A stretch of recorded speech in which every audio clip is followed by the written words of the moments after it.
Xavier, this is amazing. You are so talented. This is one of the best I've ever seen. The only thing that I want to warn you about is letter kerning. Okay?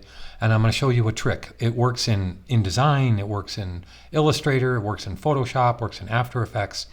Sometimes the keystrokes a little different, but I'll show you what I'm talking about. Okay? When this text, and I know I had to retype this text down here, and I just chose Minion. It doesn't really matter if it's not the exact typeface that you used. That's fine. But there's too much space between the W and the E, and I'm going to show you how to independently kern this. Okay, so let me move it up, zoom in a little bit, get rid of some stuff. I don't need Pathfinder, and I want to click on it and show you. If I know what you did here, kind of. You took the tracking and you moved it up. So I did too. But watch how certain letters, don't trust a computer ever. For instance, there's too much space between the S and the E versus the E, the A, and the T. There's way too much space between the W and the E. It looks like it reads W, then L, save you a seat, okay? And that's how art director would pick on this. But look what I can do. I can take the text cursor and put it right in between the W and the E.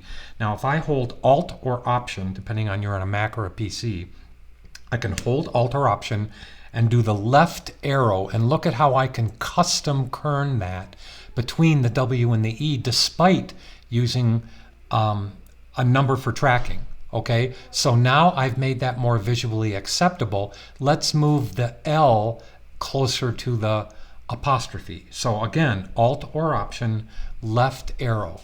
Okay, now let's look at the other letter characters. There's too much space between the Y and the O. Okay, so let's go like this. Put the cursor in there and just close it down a couple. Let's close down the S and the A.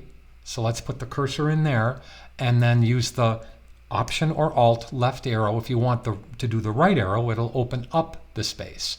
So that is how I want you to return this to me. Get that W to be closer to the E, and I know that's a little bit of work, but it's something that you will totally, as a designer, want to know how to custom kern. Okay, even now I think there's too much space between the S and the E over here, but I'm okay with that. It looks visually like a word, like a perfect word. Now that I'm very picky, I'll put it in there and I'll go Alt or Option left arrow, and I'll close that down a few, and look at how much better that reads. Okay, so that's just a real important thing that I want you to know. But boy, can you illustrate and design. This is way beyond student level. So really fun having you in class. Great job. Thank you.